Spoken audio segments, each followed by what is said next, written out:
Hello guys. तो कैसे हैं आप सब लोग। तो आज बात करेंगे नायब तहसीलदार के ऊपर। तो नायब तहसीलदार की जो है वो क्या कैरियर ग्रोथ रहती है और उसके साथ साथ 8th सीपीसी जो कि आपका अब 2026 में जो है लागू हो जाएगा। तो 8th सीपीसी के बाद एक नायब तहसीलदार की सैलरी जो है वो कितनी होगी उसके ऊपर भी इसके वीडियो में हम बात करेंगे। तो इससे पहले 2 वीडियोस मैंने डाल दी हैं कांस्टेबल और जेकेपीएसआई के ऊपर।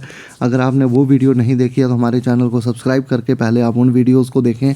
तो उसके बाद आप नायब तहसीलदार के ऊपर आएँ जो कि जेकेएसएसबी की टॉप मोस्ट पोस्ट है। कैसे टॉप मोस्ट पोस्ट है अभी आपको मैं बताऊंगा। इस वीडियो में आपको सब कुछ जो है वो क्लियर हो जाएगा। तो चलिए गाइस शुरू करते हैं नायब तहसीलदार के ऊपर। उससे पहले अगर चैनल पर पहली बार आ रहे हैं तो चैनल को सब्सक्राइब कर लें और साथ में हमारे टेलीग्राम ग्रुप को भी ज्वाइन कर लें जो कि आने वाले टाइम में बहुत सारे क्विज़ेज़ हम उसके ऊपर कराते हैं जो कि आने वाली नायब तहसीलदार पोस्ट के लिए आपके लिए बहुत ही बेनिफिशियल जो है वो रहने वाला है। तो चलिए गाइस अब बात करेंगे। आपको पता है कि जेकेएसएसबी की तरफ से जो है बहुत जल्द आपको जो है नायब तहसीलदार की पोस्ट जो है वो देखने को मिलेगी। हालांकि इसकी पोस्टें जो है वो कम बताई जा रही हैं। कुछ लोग कह रहे हैं कि इसकी पोस्टें 38 है और कुछ कह रहे हैं कि 38 से बढ़ के जो है 75 इसकी पोस्टें हो गई हैं। तो अब ये जब आउट होंगी जेकेएसएसबी की तरफ से तभी इसके बारे में पता चलेगा कि एक्चुअली नायब तहसीलदार की कितनी पोस्टें हैं। आपके पास क्या इन्फॉर्मेशन है आप कमेंट सेक्शन में बताएं कि कितनी पोस्टें इसकी जो है वो आउट होने वाली हैं। तो चलिए गाइज अब बात करेंगे नायब तहसीलदार की। तो नायब तहसीलदार के लेवल की अगर बात करें तो 6E में इसका लेवल आता है और इसकी बेसिक सैलरी 35,900 रुपये आपको देखने को मिलेगी। उसके बाद अब जो भी इसके अलाउंसेस हैं जैसे आपका डीए है, उसके बाद आपका टीए है, उसके बाद आपका एचआरए है, उसके बाद आपका मेडिकल अलाउंसेस है, ये सब मिला के आपकी सैलरी जो है एक नायब तहसीलदार की इस वक्त 62 प्लस ही जो है वो बन रही है। तो 62K के अराउंड आपको सैलरी मिल जाएगी। 62 या 63K के अराउंड जो है अगर आप डायरेक्टली जो है रिक्रूट होते हैं नायब तहसीलदार तो इतनी सैलरी आपको स्टार्टिंग में ही मिल जाएगी।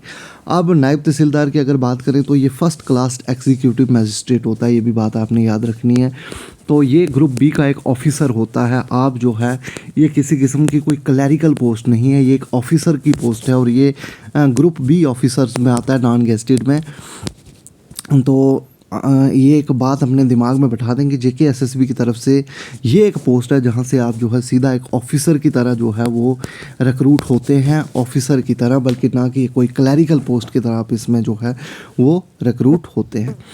नेक्स्ट अगर बात करें तो जेकेएसएसबी की मोस्ट रेप्यूटेड जॉब है ये बात भी आपने याद रखनी है। जेकेएसएसबी की मोस्ट रेप्यूटेड जॉब इसको जो है आप कह सकते हो। तो आगे चलेंगे। नायब तहसीलदार तहसीलदार कब बनता है तो 7 से 8 साल का समय लगता है तहसीलदार बनने में। अब कुछ लोग बोलेंगे नहीं जी 15 साल का टाइम लगता है। तो मैं आपको बता दूं कि जो पटवारीज होते हैं जो कि प्रमोट होके नायब तहसीलदार अपनी रिटायरमेंट पे बनते हैं, अपनी रिटायरमेंट पे नायब तहसीलदार बनते हैं और यहाँ पे रिटायर हो जाते हैं। बल्कि एक पटवारी को तहसीलदार बनने का मौका बहुत कम जो है वो देखने को मिलता है। लेकिन एक नायब तहसीलदार जो डायरेक्टली रिक्रूट होता है उसको ये रूल होता है कि 50% जो है बाई प्रमोशन तहसीलदार बनाए जाते हैं। तो वो वही बनाए जाते हैं जो डायरेक्टली नायब तहसीलदार जो है लगे होते हैं। तो इसलिए 7 से 8 साल में आपको जो है प्रमोशन जो है एज ए तहसीलदार जो है मिल जाती है। तो 7 से 8 साल में आप एक गेजेटेड पोस्ट में आ जाओगे। गेजेटेड जो डायरेक्टली जेकेएस जहाँ पे पहुँचते हैं वहाँ पे आप 7 से 8 साल में पहुँच जाओगे। मुझे बताओ जेकेएसएसबी की कौन सी पोस्ट है जो आपको 7 से 8 साल में डायरेक्ट गेजेटेड जेकेएस रैंक में पहुँचा देगी। ऐसी कोई भी पोस्ट नहीं है। तो जेकेएसएसबी की इकलौती पोस्ट है।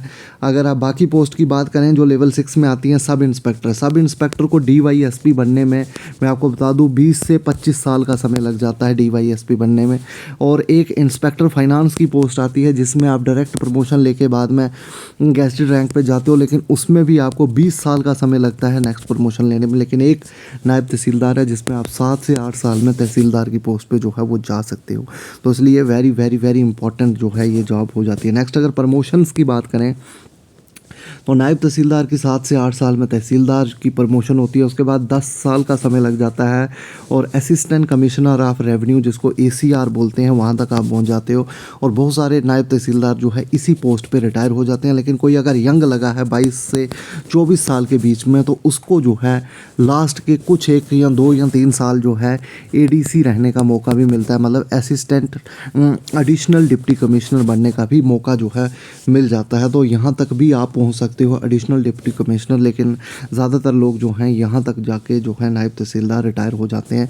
और गाइज़ ये कोई छोटी पोस्ट नहीं है। अगर आप ACR तक पहुँच जाते हो, मतलब आप लेवल की अगर बात करूँ तो लेवल 11-12 के करीब आप जो है रिटायर होंगे। तो सोच सकते हो आपकी कितनी बड़ी पोस्ट आपको जो है ये नायब तहसीलदार से आप कहाँ तक पहुँच सकते हो। तो ज़्यादातर आपका जो टेन्योर रहेगा सिर्फ 7 से 8 साल आपको नॉन गेस्टेड में रहना है। उसके बाद आप जो है गेस्टेड में आ जाओगे 7-8 साल में, और आपकी पूरी service as a gazetted officer जो है वो निकलेगी उसके बाद। तो आई होप आपको चीज़ें समझ आई होंगी। बाकी अब बात करेंगे कि 8 CPC के बाद आपका जो नायब तहसीलदार है वो कितनी सैलरी लेगा। अगर आप नायब तहसीलदार लगते हो तो 2 साल बाद 2026 में अगर आपको CPC लगता है तो जितना पिछली बार इंक्रीज़ हुआ था 2.57 बेसिक सैलरी में, अगर इतना ही होता है तो आपकी बेसिक सैलरी 92,000 हो जाएगी। लेकिन अगर उससे कम होता है, जितना कि मिनिमम 2 टाइम्स तो होगा ही होगा, अगर इतना होता है तो फिर भी आपकी बेसिक सैलरी 71,800 हो जाएगी। और आपका बाकी जो DA तो ज़ीरो हो जाएगा, लेकिन HRA TA वगैरह मिला के आपकी बेसिक जो ग्रॉस सैलरी होगी वो 80K के अराउंड पहुँचेगी। अगर इतना होता है तो फिर आपकी 1 लाख के अराउंड भी जो आपकी सैलरी जो है वो जा सकती है। तो प्रमोशन के बाद आपकी सैलरी कहाँ जाएगी ये भी आप इसका भी अंदाज़ा जो है वो लगा सकते हैं। तो इसीलिए मैं कहूँगा कि जो नायब तहसीलदार है this is the top most post in JKSSB।